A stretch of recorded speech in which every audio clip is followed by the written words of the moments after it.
Hey guys. Hey James. What is that, A? Altoona. Oh, nice. It says Lady Lions? Yes, I'm a girls basketball coach. Oh, awesome. I didn't hear you.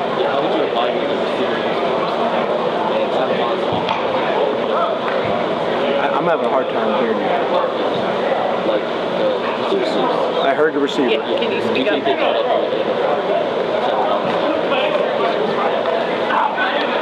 Say this again. They held up to their end of the bargain so far this year because of the balance. Gotcha.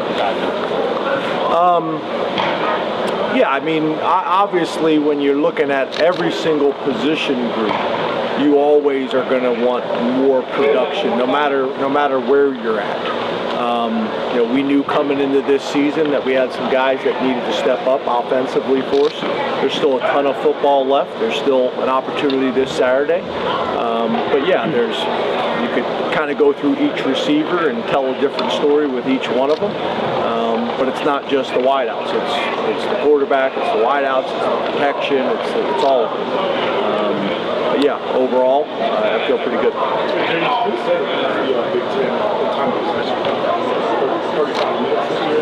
are some ways, what are some things the offense have done to make sure that it stays with you? Well, time of possession is a team stat. So it is your offense staying on the field, which is converting on third down and being efficient on first and second down. And it's also the defense getting off the field.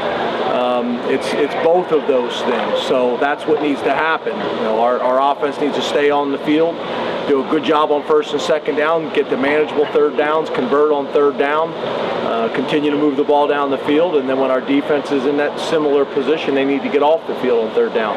Time of possession is about your defense getting off the field on third down and your offense staying on the field on third down. James, when you're so fresh on the relationship with the opposing offensive coordinators, a couple of years removed, spending so much time with them, what kind of maybe built-in advantage did it provide you, and maybe what makes you a little nervous if he's got a lot of secrets from your facility, I guess you could say?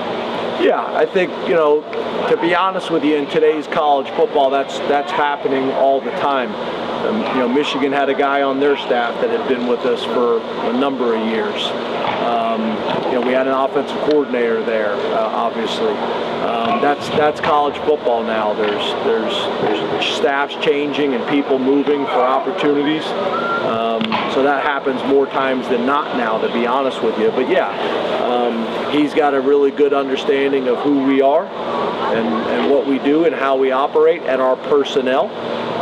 And we got a pretty good understanding of what he likes to do offensively. Obviously, his time at West Virginia, he picked up a few things as well.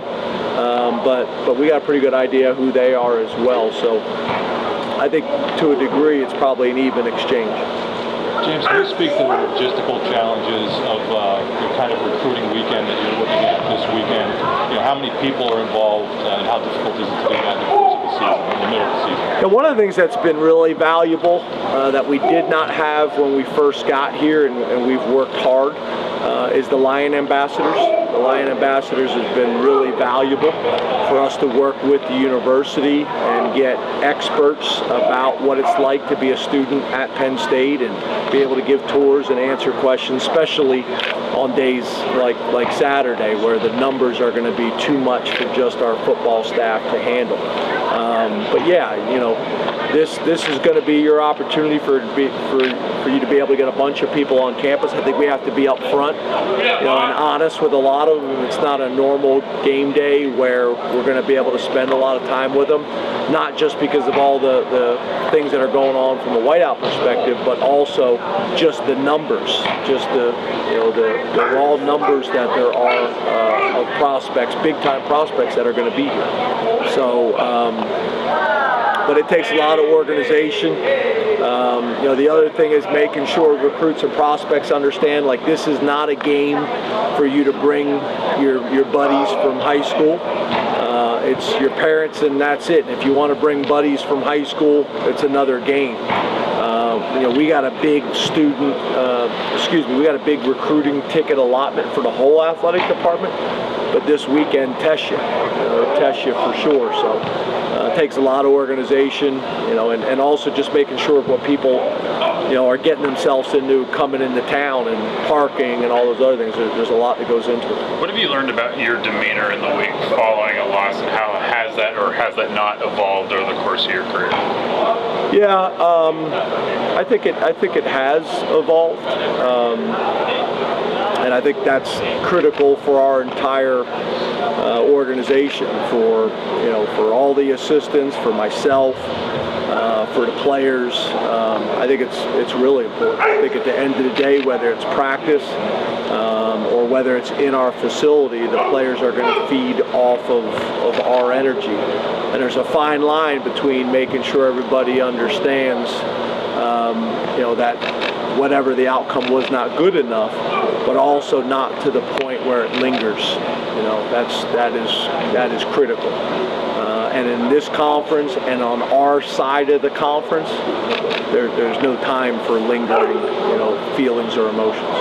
How much input do you give in the offensive game plan? Does that fluctuate from week to week, whether it's because of the quality of the opponent or things going right? Yeah, I think it really just depends. I bounce back and forth.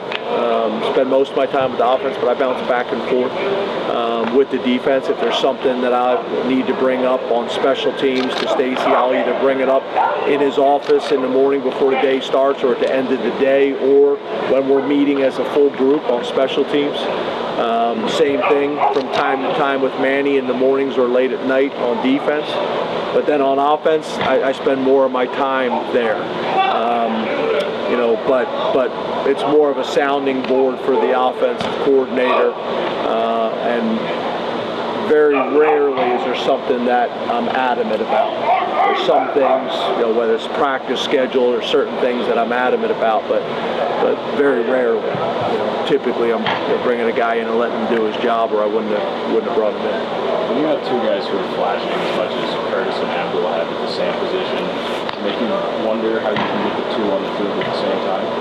Yeah, we have had them both on the field at the same time. More often. But the challenge is, so the question wasn't how to get them on the field, it was more often. The challenge is, the answer is to move Kurt to the field backer. But the problem is then we're in nickel so much, and that guy's coming off the field on third down. So, the way to get both of those guys on the field is with the two inside backer positions. And that's easier said than done, because that's not really, Kurt's not a Mike linebacker.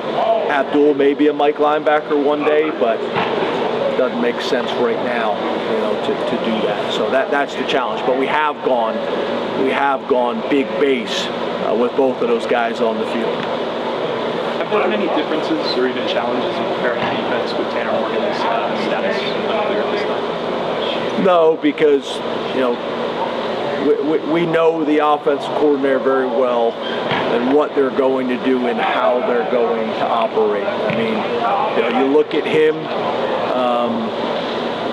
he's got a very clear identity of who he's been, kind of wherever he's been, and what they do a really good job with. So whether he's in the game or not, we got a pretty good idea of how they're going to operate. Does that bring a certain clarity when you're facing a guy like Kirk Ciarrocca? Just what you just said about that, when you're game planning for somebody like that, does that bring an advantage or a disadvantage to what you want to bring to the table against that? Yeah, I think it does. But no different than when we played them last time. They're going to have a blitz, that we haven't seen. They're going to have a blitz beater. That maybe they haven't run up to this point, but 95% of the game plan is going to be what we have seen, with a few little wrinkles, to keep you honest. And we didn't see Keyvone Lee today. I don't know if you know that he was in class or... Yeah, Keyvone was not out here. He was not in class. That's accurate. Thank you, Coach. As you know, I'm not going to get into... So, okay, so just, he wasn't here... He wasn't in class, and he wasn't out here practicing.